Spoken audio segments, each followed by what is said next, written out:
Our 2026 junior hockey tier list is officially out here. I can't wait to show you guys. There's a ton of changes compared to our 2025 junior hockey tier list that we released last year, so definitely stick around to see what those changes are. What's going on, guys? For those of you who don't know me, my name is Braden Pearl, and I'm the founder of Advancement Hockey Agency, where we've helped over 1,000 players advance to the next level. Today, we're releasing a tier list again in 2026. We did one last year. It was a huge hit. You can check it out up here if you want to see it. But basically, I'm just going to be doing a nice screen share video where I share the screen and show the different leagues here that I'll be ranking from tier S, which is the highest tier, and then all the way down to tier F. And just so for you guys know, for you guys who didn't see it last year, a tier list basically goes from left to right. So those in the same tier, if ever the tier is on the left, that's the highest one, all the way down to the right, and then you keep going down the list, so on and so forth. So that's basically it. Hope you guys enjoy the video here. All right, so here we are here with the tier list 2026. So hopefully you guys get a lot of value out of this. Again, I'm kind of going just freestyle on this list here with all the leagues that we have down here. And then from there, we'll have our final ranking here at the end of the video. So basically, let's start with the AJHL. So I would put AJ as a very good league. I would say it's dropped off since the time that it kind of, a lot of teams left for the BCHL. So it's definitely dropped off since last year. So it's a good one to start with. I'd say it's probably B tier if I were to guess at this point. Top of B tier though. So we'll keep going down the list and I might adjust as we go. BCHL definitely goes straight to A tier. BCHL still with, all the stuff that's happened with Hockey Canada, with the NCAA CHL rule change. Still in A tier. Honestly, still moves on quite a few guys to NCAA D1. It has gone down quite a bit since the rule change, but they are still a prime spot to move on players too. So honestly, I put BCHL in A tier. Capital Junior Hockey League, that is a Junior B league.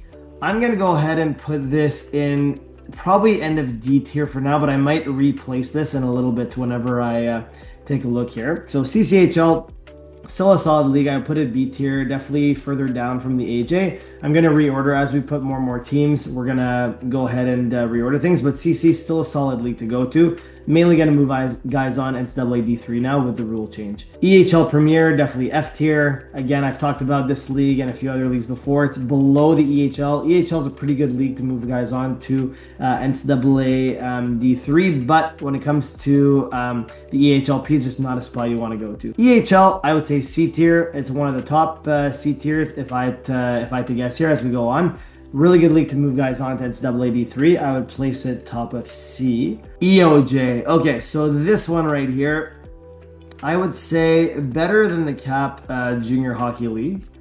I would put it right here in B tier. It's still a decent league to go to. That being said, with any Junior B league, when you're going there, it's basically, you're looking at practicing once, max twice a week. So, and you have less games. So it's one thing to keep in mind. The GMHL. Okay. Talked about this league a bunch. Straight to F tier. We've always talked bad about the GMHL. I mean, if it's your very last option, it's a place to play. It is what it is. But there's so many other places to go to. I always rank this one F tier. That's probably not going to change anytime soon. Let's go next. The Goj. So the Goj. So they actually changed it to the GOHL compared to last year. The Goj actually a really good league. The caliber is probably equal, if not a little bit better, for the top teams compared to the EHL. Really good hockey. That being said, they don't move on that many guys to the next level. So that's one thing to keep in mind. They do move on some guys, but you don't see that many NCAA commitments from the Goj. But the caliber is really solid. So if you're a younger player looking to get that junior experience before you move on to a higher league, the Goj is actually a really good spot to go to. All right, next. So the Heritage Junior Hockey League, I'd probably place this over here. It's another Junior B league. I don't know much about it. Either here, maybe F tier. We'll see as the list goes on, but I'm going to place it there for now. Next, the KIJHL. So the KI is actually a decent league to go to. If I had to take a guess here, I'm probably going to put the KI somewhere at end of C tier, maybe in D tier. I'll have to circle back. So the KI is a league in the BC. There has been a few changes with it when it comes to the Hockey Canada rule change. Back when the BC moved outside of sanctioned Hockey Canada, they tried to push for the KI to be this league that's the league that replaces the BC. Has not happened. So definitely like end of C tier or start of D tier. We'll see as the list kind of gets built here. Okay, next. So the Maritimes Hockey League, actually a very solid league. Historically, they haven't moved that many guys onto NCAA. More guys that kind of go from major junior drop down to the MHL, but it is making strides. It's starting to get better, and it is moving guys on as per a probability tool and us talking to coaches. So it has been a bit of a better league for that, and the caliber has always been strong. So I'm going to place it right below CCHL for now. That being said, really a league that's on the right ranks here. So it's actually coming up quite nicely. Next, so the NA3HL. I'm going to put the NA3HL in D tier. However, I'm going to put it at top of D tier. It's definitely a better spot to go to than the EOJHL. I would say probably not as good as the KI. Again, these are quite close, so we'll see. I'll wait a little bit till the list kind of gets formed, and we'll go ahead and recircle on this. NAHL. So this one, really solid league, A tier, definitely better than the AJCC, definitely a tier above. I would say more like A minus. I would say the BCHL, especially now with the NCAA CHL rule change, you see quite a bit of a drop off. We made a video on this, but there was like a 4x drop off in NCAA D1 commits from the NA. It's mainly going to be a D3 league to commit, and then the top players will commit NCAA D1, but you've seen quite a bit drop off since the rule change last year. The BC still has a decent amount of commits. So you saw a drop off in the BC, about half of the players, but the NA was like a 4x drop off. So I would say the NA, still a good spot, still better than these leagues, but it's A minus tier. All right, next, the NCDC. So NCDC has done a recent really big expansion. It's kind of diluted the league, and there's a lot of pay to play teams now in the NCDC. So for me, I would say either end of B tier or start of C tier, honestly. I do think it's better than the EHL still, but it's very close at this point. So I would say I'm debating between end of B tier, start of C tier. We'll see how things develop over the time here. Next, the NJHL. So it's a league in Alberta, really big Indigenous culture, but when it comes to hockey caliber, honestly, I'd place this league in C tier, probably just a little bit above the GMHL here. Quite F tier when it comes to this. There's so many better options. I would not go play in this league unless you're a local guy just playing for fun. Next, the NOJHL. So I actually like the NOJ. It gets a bit of a bad rap because it's in the middle of nowhere in Ontario, but it has some good caliber. I would say the NOJ, in terms of advancements, it's a little bit better than the GOAJ. That being said, the GOAJ, its caliber, the top teams are probably better than the NOJ. These are kind of neck and neck, but the development, the practice time, the commitment to junior hockey is a bit higher than the NOJ. So I would give it a little bit of an edge here compared to the GOAJ, but both are quite neck and neck. All right, next, the OHL. Hands down, best league, has the best advancements. The Pro has the best advancements overall, especially now with the rule change. Like, it's going to have the best players that go to this league, pipeline to NCAA and Pro. By far the best league, S+ tier overall. All right, next, the PJHL. So this, I got actually a lot of kickback last year with where I placed it. And I did quite a bit more research on it. And the PJ is actually quite a solid league, more than I thought so. I would say somewhere between like KI and GOAJ is where I would place the PJ.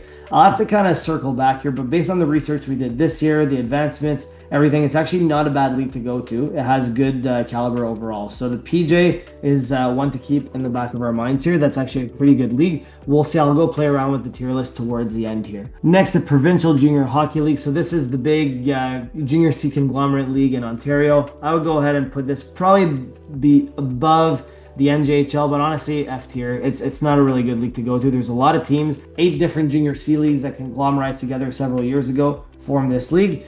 Way better options to go to. I would not go there unless you're just playing for fun again. All right, let's go to the SIJHL. So this one right here, I would say the SI is below the KI. I would say the SI is probably below the NA3 at this point. In terms of just pure advancements, the caliber, probably like the bottom NA3 teams aren't good enough caliber compared to the SI, but the top NA3 teams probably balance it out. NA3 is a much bigger league. That being said, the SI, like we've done the breakdowns and the numbers last year, they really just don't advance that much. So that's, I'd say I'd be comfortable putting it here for now. We'll reassess after. SJHL, so Saskatchewan League, very good league. I put it above the CCHL. Actually, it's been very, very good the past few years. Rule change kind of hit it a little bit, but the SJ is very, very close to the AJ, especially with the teams leaving the AJ to the BCHL.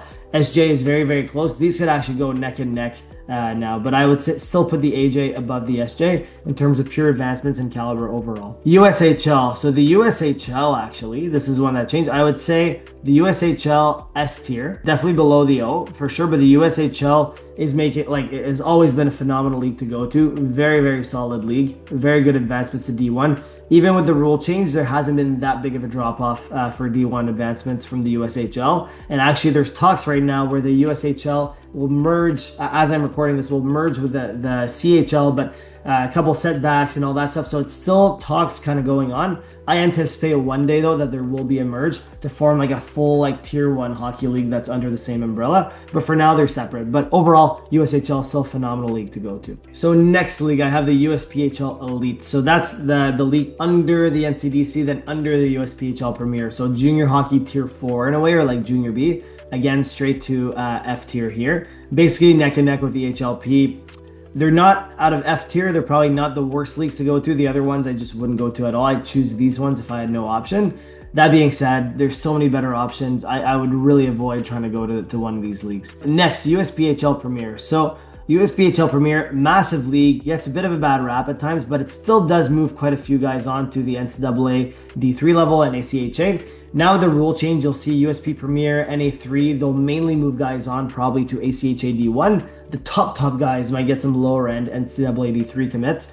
That's where we're going to see, but the numbers are still pretty good and slightly higher than the NA3 per capita. So these guys are neck and neck, but the USPHL Premier, slight edge over the NA3, I would say. Next up, we have the VI. So the VI, we crunched the numbers. I wasn't very impressed by them. Honestly, when I saw them last year, I was a little bit disappointed actually. I thought they were going to be decent, but really don't advance that many players to NCAA or even ACHA at this point. So I'm going to put VI right around here. So below SIJHL, but above EOJHL because you do have more practice time and stuff in the VI compared to the EOJHL. Next, going to the Dub. So the Dub, very strong hockey league. I would put the Dub after the O, but before the USHL. I think the Dub has some phenomenal hockey players, great advancements. I'd say it's like a 1A, 1B type compared to the O. So I would put the Dub definitely, both of these are like, this one I'd say S plus tier, higher end S tier. And then the Q is next, which is a good way to go. I would put the Q after the Dub,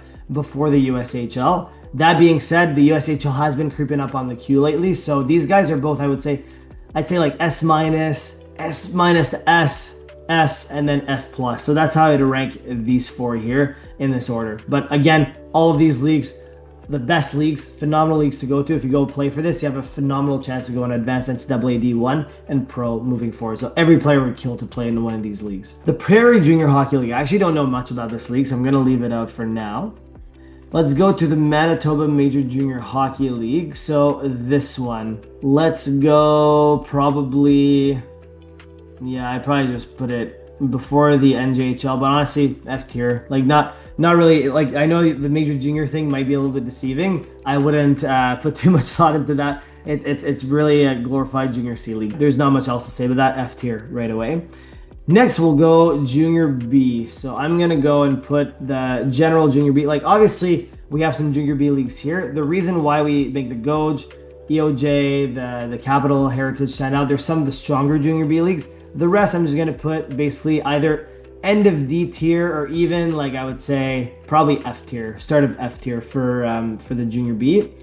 And then junior C, I would put like bottom of F tier. Like obviously the GMHL, these guys, not that much stronger, but I'd say junior C, you're just playing for fun at this point. It's for fun. It is contact hockey, but it's more for guys that just want to go play and have a good time with their buddies. Not really much practice time here either. So junior B, I'd probably put start of F tier, junior C, end of F tier. And again, this encompasses many leagues altogether. Next, we have junior AAA. So junior AAA, actually quite strong hockey. Historically, I've not moved on many guys to NCAA just because of the structure and everything. But now with the rule change, we expect the pipeline to kind of start forming to go to the Q and then maybe go to NCAA afterwards or just straight to NCAA from this league. So more and more advancements I'm expecting to see because of this whole rule change here in Quebec. So we might start to see this. I'm going to go ahead and put them below the Maritimes League. The probability tool that we have, the analysis that we have, and everything shows that the MHL does advance more guys than junior AAA. But overall, I would put them above the NCDC just because of this recent expansion that they made. Okay, so this might be a little bit controversial, but I'm going to go ahead and put these guys above the NCDC as of now. The OJHL, I would probably put the OJ right in between the CCHL and the MHL.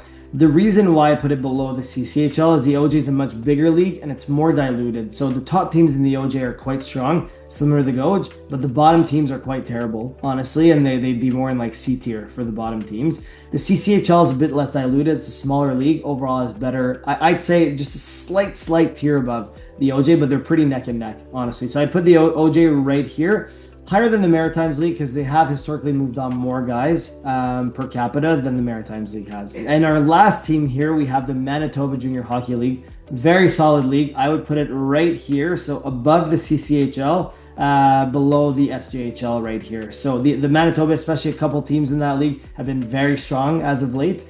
With the rule change, obviously, you're going to see a huge drop off in D1 commits. But overall, I do still expect the odd, maybe 1 or 2 guys commit D1 from this league. Majority all D3 commits and U Sports commits, but you might still see the odd D1 commit from this league and a few from these leagues as well, okay? But these leagues are mainly how it's kind of structured here, going to be NCAA D3 commits, then for here, lower end NCAA D3 to mainly ACHA D1 commits, ACHA 1 to ACHA D2, and then these ones, obviously, not much advancement going on. So that's how I would kind of see it. Let's do a final walkthrough here just to make sure that the order makes sense.